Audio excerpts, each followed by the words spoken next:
তো এখানে উট কিছু খাচ্ছে, তার পাশে একটা সুন্দর সাদা ঘোড়া। তো আমরা এখন ভিতরের দিকে যাব। তো আমরা এখন জুতো খুলে নিয়েছি, খালি পায়ে যেতে হবে। চলো। তো এখানে আমরা তন্দুরি চা খাচ্ছি, এই দেখতে পাচ্ছ। ফাইনালি আমরা তারাগড় পাহাড়ের উপরে একদমই উঠে গেছি। উপর থেকে এইখানে নাজারাটা খুব সুন্দর লাগছে। আমরা ঠিক এই জায়গা দিয়ে উঠেছি। অবিশ্বাস্য জিনিস, কিন্তু তবুও বিশ্বাস করতে হবে। যারা আসে এখানে তারা তো অবশ্যই জানবে। উঠতে 2-3 ঘন্টা লাগে, হেঁটে উঠতে, ঠিক আছে। আর গাড়িতে মাত্র 1 ঘন্টা লাগে। চলো, উপরে এক দরগা আছে, সেই দরগা শরীফের উপরে আমরা যাবো, ঠিক আছে। এই সিঁড়িগুলোতে আবার উঠতে হবে। তো আমরা একদমই উপরে চলে এসেছি। এখানে ফুল টুল নিয়ে যেতে বলছে, কিন্তু আমাদের তো মানা আছে, সেই জন্য আমরা নিয়ে যেতে পারছি না। কেন, আমরা ফুরফুরাতে কেন, তো ওই জন্য। তো এখানে একটা হাঁড়ি আছে, এই হাঁড়িটা অনেকটাই বড়।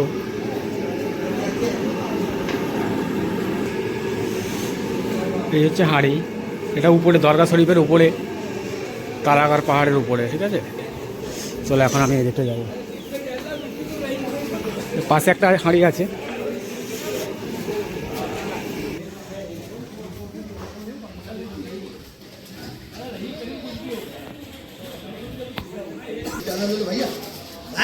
নেই মানায়।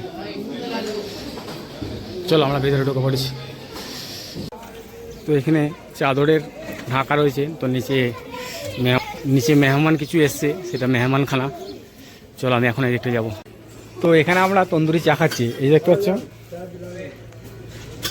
একটু হালকা করে তন্দুরি চা খেয়ে নেবো, খেয়ে একটু যাবো আনাসাগরের দিকে, ঠিক আছে। প্রচুর গরম, ওই জন্য খেতে পারছি না, একটু ঠান্ডা হয়ে গেলে খাবো। তো মোটামুটি আমরা উপরটা দেখা হয়ে গেছে। এবার যেখানটা আনাসাগর আছে, তো আমরা ঠিক ওখানটাই যাবো, ঠিক আছে। এই যেখানে লেখা রয়েছে দেখতে পাচ্ছ, গাড়ির রাস্তা এইদিকে, ঠিক আছে। তো আমরা এই উপরের দিকে উঠবো। তো মোটামুটি যেখানটা গাড়ি রাখা থাকে, তো গাড়ি করে ওঠে বা গাড়িতে করে নামা হয়, সেই জায়গাটা আমরা চলে এসেছি, ঠিক আছে। এই হলো সেই জায়গা। আমরা একটু আগে যেয়ে দেখাবার চেষ্টা করব। তোমরা একদম উপরে উঠলে দেখতে পাবে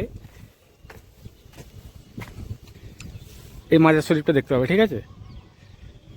তো অনেকটা রোদ আছে, সেজন্য একটু ভিডিওটা ঠিক দেখা যাচ্ছে না। তো উটকে এখানে খাবার দেওয়া হয়েছে, উট কিছু খাচ্ছে, তার পাশেই একটা রয়েছে সাদা ঘোড়া। তো আমরা এখন ভেতরটা যাব। তো এটা হচ্ছে গাড়ি পার্কিং। যারা এখানে আসে তারা এখানে গাড়ি রেখে উপরে পাহাড়টা ঘুরে নেয়। তো আমি এখন যাব বাইরের দিকটা। চলো যেয়ে দেখি, নিচের দিকটা যাব। এখান থেকে গাড়ি নিচের দিকে নেমে যায় একদম। চলো, এখন আমি যাব ওই যে দেখতে পাচ্ছি ওই দরগাটার ওখানটা যাবো, ঠিক আছে। রাস্তাটা এখন সাফসাফাই হচ্ছে, সারাদিন ক্যাজরা হয়ে যায়, একটু ঝাড়ু টাড়ু লাগাচ্ছে। এখন সকাল 9টা বাজে। আমি যে দেখাবো ওই জায়গাটা। চলো যাই এখন। তো আমরা এখন জুতো খুলে নিয়েছি, খালি পায়ে যেতে হবে। চলো, হাতে নিয়েছি, কোনো অসুবিধা নেই, পড়ে যাওয়া যাবে না।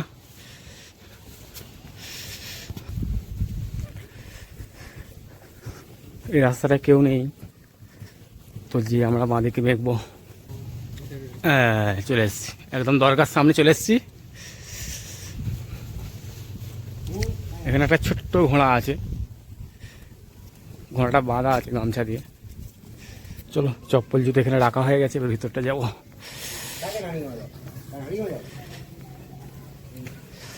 তারাগড় পাহাড়ের উপরে একদম। এই হচ্ছে সেই আনাসাগর।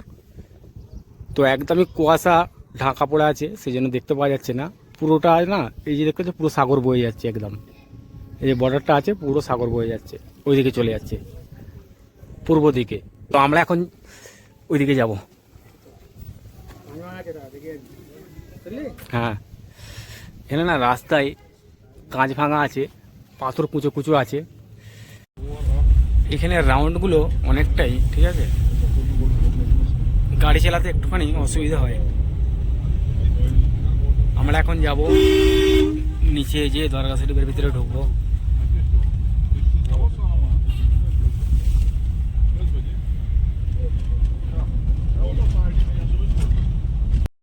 তো আমরা এখন তারাগড় পাহাড় থেকে নিচেতে আসছি। ওটার সময় হেঁটে উঠেছি, এখন নামবো গাড়ি করে। লাগবে মাত্র 30 থেকে 35 মিনিট মতন টাইম লাগবে। আমরা এখন যাচ্ছি।